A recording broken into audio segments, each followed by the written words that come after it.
Bien, nous sommes au chapitre 5,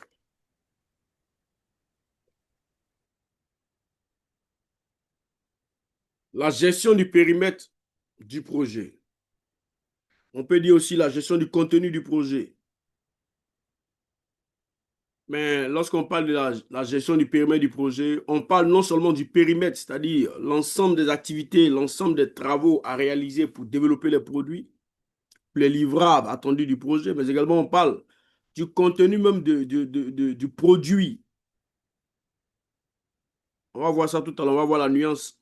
Donc, on parlera de contenu du projet et contenu du produit. Donc, quand on parle de contenu du projet, on parle en fait des deux en même temps.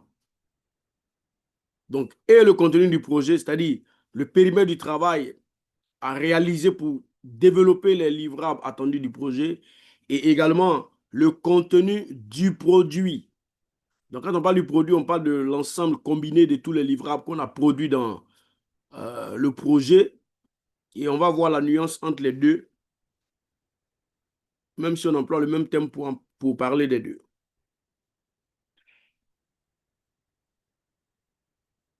Bien, ce qu'il va falloir savoir donc, dans ce domaine de connaissances, ce sont ces 6 processus-là que je vais citer.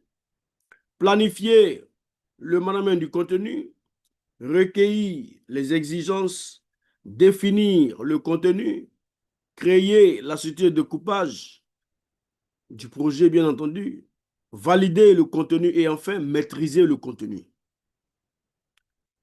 Lorsqu'on parle de planifier le management du contenu, il s'agit d'élaborer un document qui va spécifier comment le contenu du produit et du projet seront définis, validés et maîtrisés. Comme il est dit tout à l'heure, on va voir tout à l'heure la nuance entre le contenu du produit et le contenu du projet. Quand on parle de recueillir les exigences, il va s'agir de développer ou d'élaborer une documentation, hein, qui va donc lister les exigences, les besoins des parties prenantes. C'est un processus qui est très, très déterminant parce que c'est ce processus-là qui va tracer la ligne éditoriale, si vous voulez, en quelque sorte, de tout ce qu'on aura fait plus tard comme activité dans le projet. Si ce processus recueillir les exigences est raté, il faut comprendre que tout notre projet aussi sera raté. Donc, c'est vraiment un point très, très épineux, un processus très, très important. Ensuite, définir le contenu, il va s'agir d'élaborer une description détaillée du projet et du produit. Et sa donnée de sortie principale sera l'énoncé du contenu du projet. Ensuite, le quatrième processus, créer la structure de découpage du projet, où il va s'agir de subdiviser les livrables et le travail du projet en composants plus faciles, plus petits et plus faciles à gérer.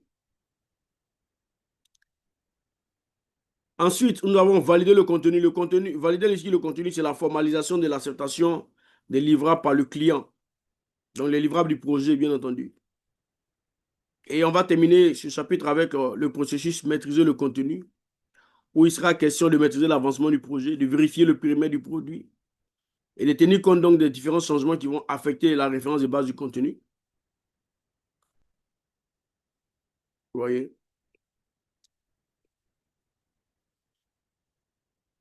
Vous allez retenir une chose, c'est que pratiquement à partir du domaine de connaissance de la gestion du périmètre jusqu'à la fin, au domaine de gestion des parties prenantes, nous avons 9 processus, pardon, 9 domaines de connaissance.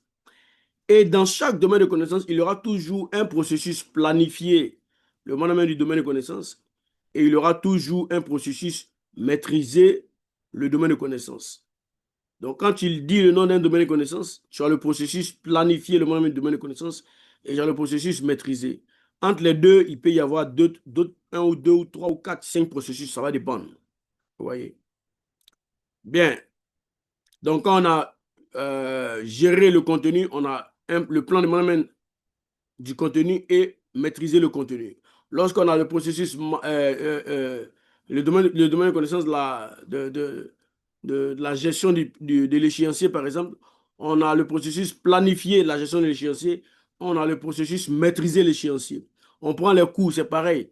On a le domaine de connaissance de la gestion des coûts, donc on aura forcément un processus planifier la gestion des coûts et un processus maîtriser les coûts, ainsi de suite. On prend la gestion de la qualité, on aura un processus planifier la gestion de la qualité et un processus maîtriser la qualité. C'est comme ça jusqu'à la fin, avec tous les domaines de connaissances. Donc, cela dit, ça vous permet de maîtriser déjà 18 processus sur les 49. J'espère que vous vous êtes entraîné à faire ce que je vous ai déjà demandé de faire. Vous avez pris le guide PMBOK 6 à la page 25. Vous avez lu au moins 5 fois le tableau des 49 processus groupés logiquement dans 5 groupes de processus et dans les 10 domaines de connaissances. Et vous avez essayé de remplir le fichier Excel. J'espère que vous avez fait cet exercice-là. Si vous ne faites pas les recommandations qu'on vous donne, ça va vous créer des lacunes et dans le processus, vous allez avoir des difficultés. Donc, quand le formateur vous dit faites ceci ou faites cela, pliez-vous à cette exigence-là. C'est une exigence pour la suite. Mais si vous zappez cela, ça va vous rattraper forcément. Je vous ai dit la même chose pour le tableau de la page 47 qui donne les caractéristiques du projet en fonction du type de structure organisationnelle. Vous devez faire ce travail-là, prendre ce tableau-là, le lire 3 fois et remplir le fichier Excel, outil PMBOK. Je vous ai déjà donné toutes ces informations-là, travaillez là-dessus. Ce sera très important pour la suite du processus de formation. Très bien.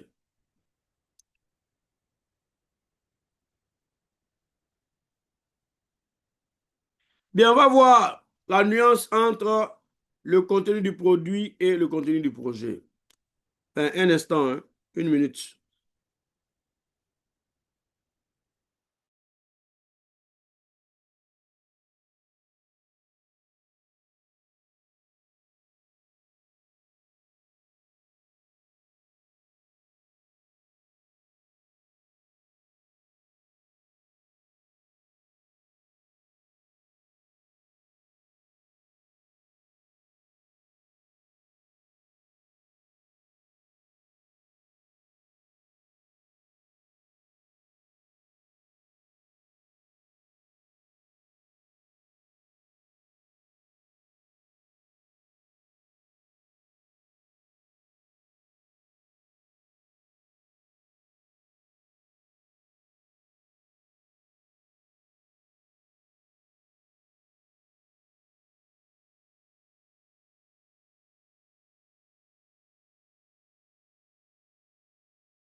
Bien.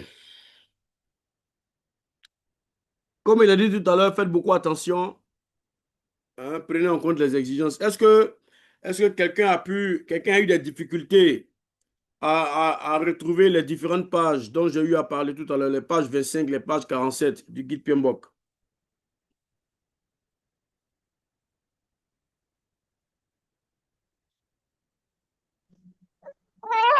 Allô, coach. Mhm. Voilà, moi, particulièrement, pour mon cas, il n'a pas pu me connecter au site là. Comme la dernière fois, je vous avais dit là. Il a essayé, mais je n'arrive pas. Tu m'as dit ça quand? Je ne me rappelle pas que tu m'as dit ça, hein. Si le jeudi passé, au moment où on se plaignait, chacun évoquait ces difficultés-là. Tu n'as pas pu te Vous avez connecter dit à la que, plateforme. oui, au site, chose de la PMA Africa là. Oui. Tu as eu quelle Voilà. difficulté? Non, lorsque je mets les références que vous avez envoyées, ça passe pas. Parmi vous, qui a pu se connecter à la plateforme?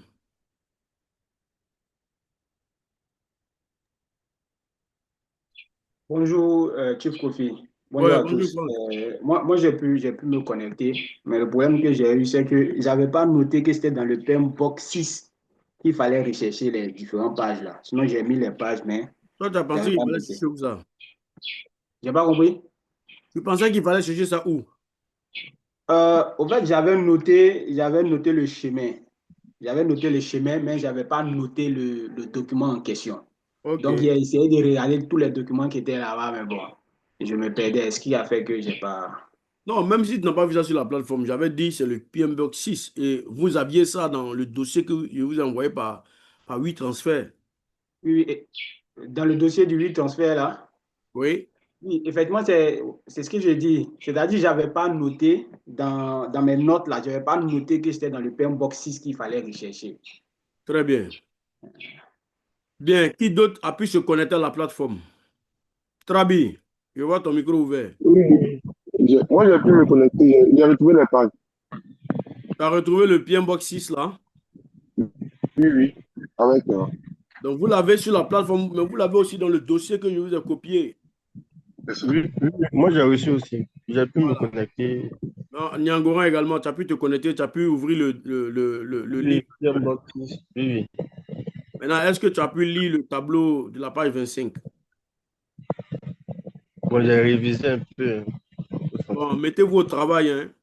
On est dans un marathon. Le chemin est long. Donc, si vous zappez les recommandations qu'on vous fait ou bien les consignes qu'on vous donne là, ça va vous rattraper après. C'est pas bon, hein. Il y a beaucoup de choses. Il y a beaucoup d'informations que vous devez intégrer. Donc, à chaque étape qu'on vous dit de faire telle chose, faites ça vraiment sans trop réfléchir, quoi. Voilà. Sinon, si vous voulez calculer, si vous voulez faire votre manière, oh bon, je vais faire ça après, je vais faire ça après, ça va vous rattraper, hein. Le PMP, ce n'est pas un jeu d'enfant. Je sais que vous êtes des brillants ingénieurs, vous êtes sortis des meilleures écoles, vous travaillez depuis quelques années déjà, vous avez fait vos preuves. Mais le PMP, ça n'a absolument rien à voir avec vos formations que vous avez faites, avec votre parcours professionnel, hein. Ça, je vous le dis, le PMP vous met au défi. Donc, venez avec beaucoup d'humilité, venez en respectant les consignes, venez avec beaucoup de discipline. Ce sera vraiment très important que vous puissiez vraiment adopter une certaine discipline. Sinon, le PMP va se présenter à vous comme un géant qui sera difficile à abattre. Donc, dès maintenant, ne brûlez pas les étapes, les consignes qu'on vous donne, respectez cela. D'accord?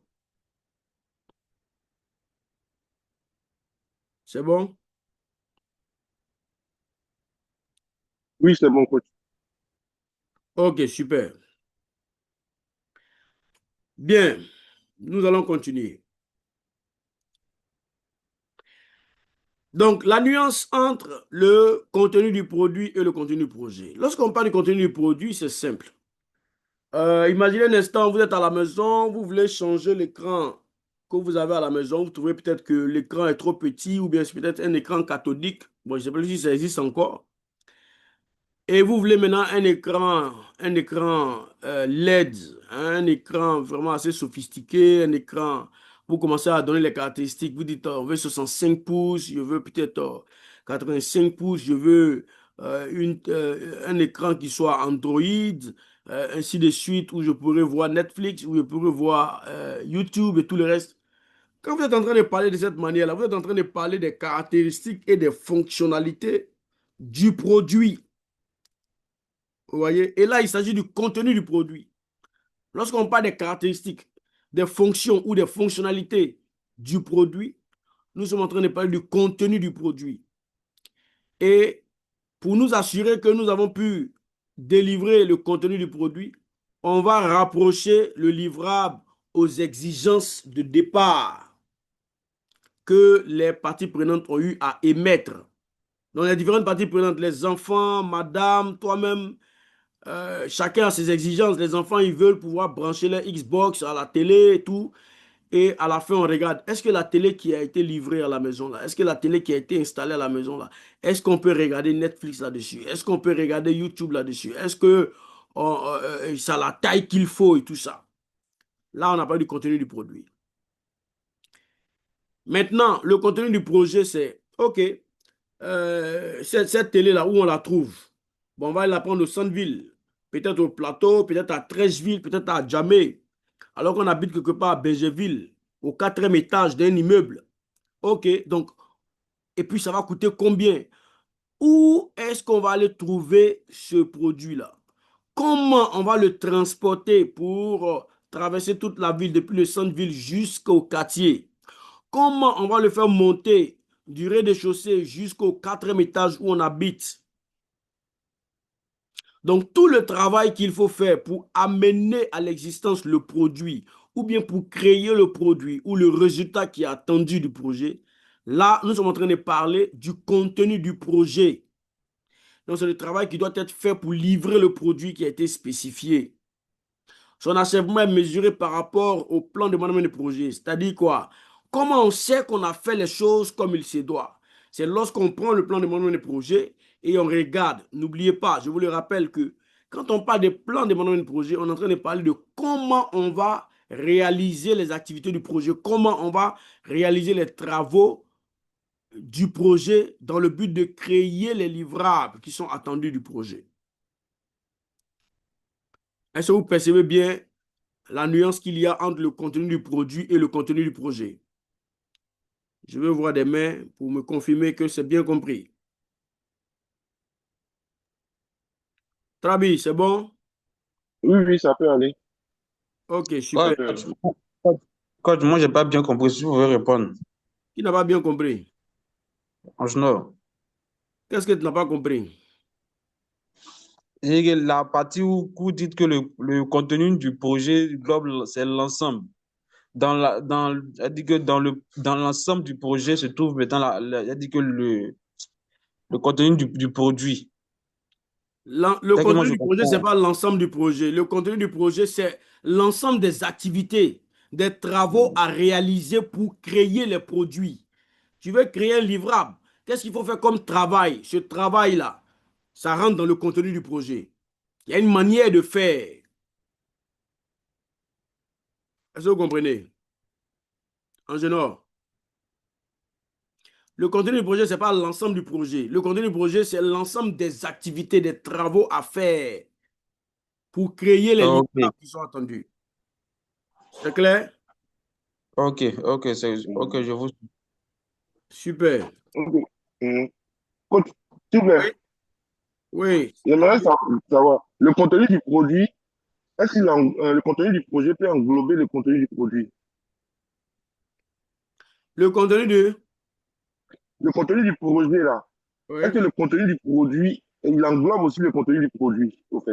Non, ce n'est pas une affaire de quelque chose qui englobe quoi. Non. On veut créer des livrables. Qu'est-ce qu'il faut faire comme travail Mhm. pour créer le livrable? Donc, rien n'englobe rien ici. Ce n'est pas une affaire d'ensemble de définition où il y a sous-ensemble et tout ça. Non. On est dans un projet. On veut créer des livrables. Il y a un contenu pour les livrables, pour le produit. Ce sont les caractéristiques, ce sont les fonctionnalités du produit qu'on veut créer. Maintenant, le produit qu'on veut créer là, qu'est-ce qu'on doit faire comme travail? Quelles sont les activités qu'il faut réaliser pour créer ces livrables-là? Ça, c'est le contenu du projet, tout simplement. Il n'y a rien qui contient rien ici. Est-ce que vous comprenez?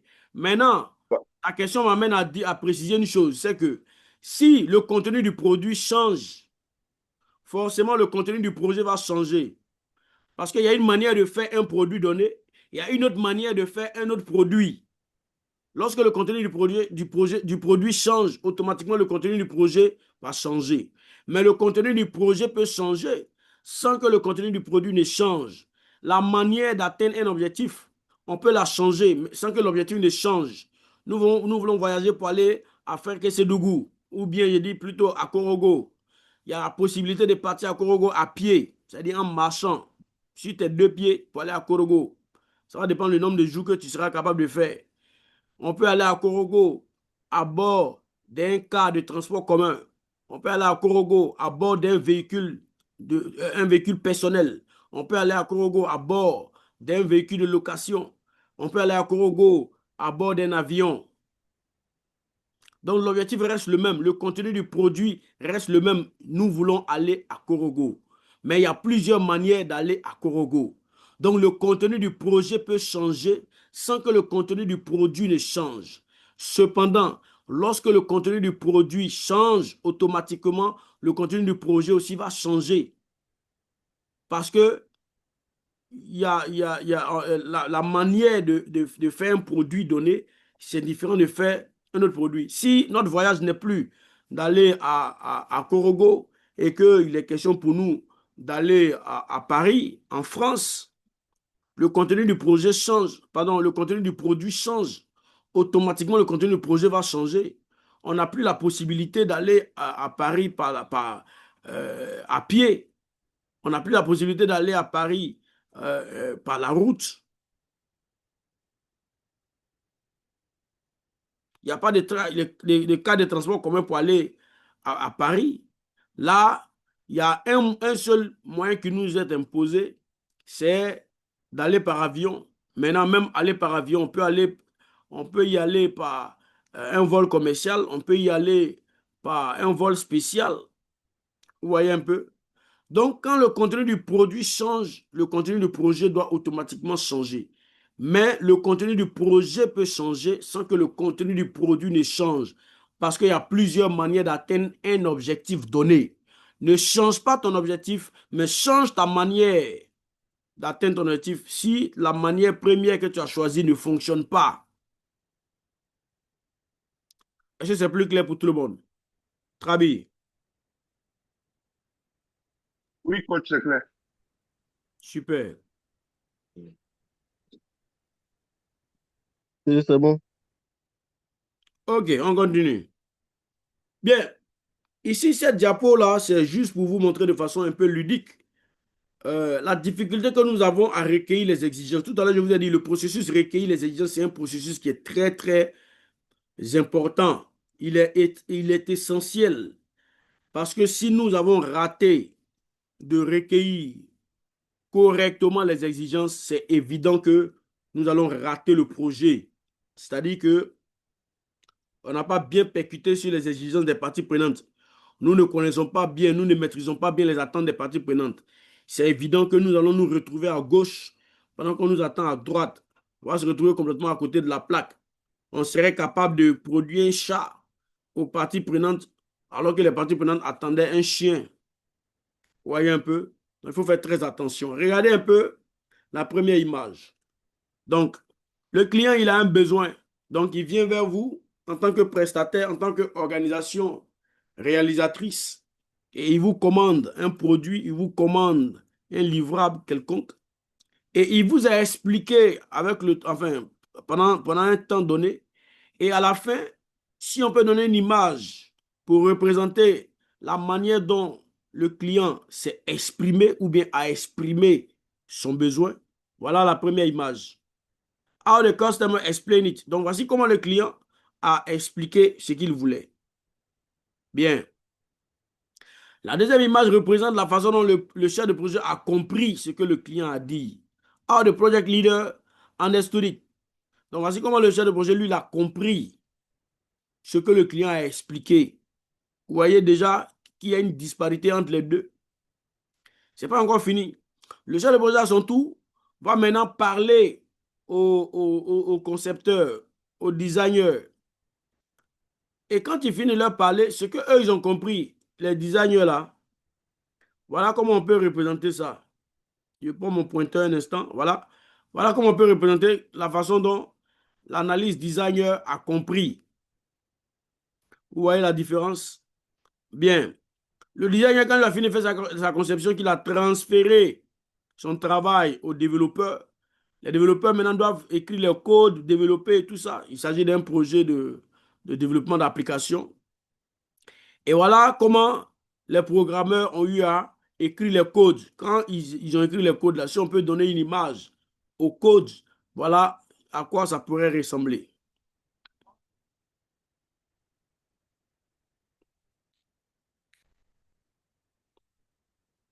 Vous me recevez? Un instant, hein.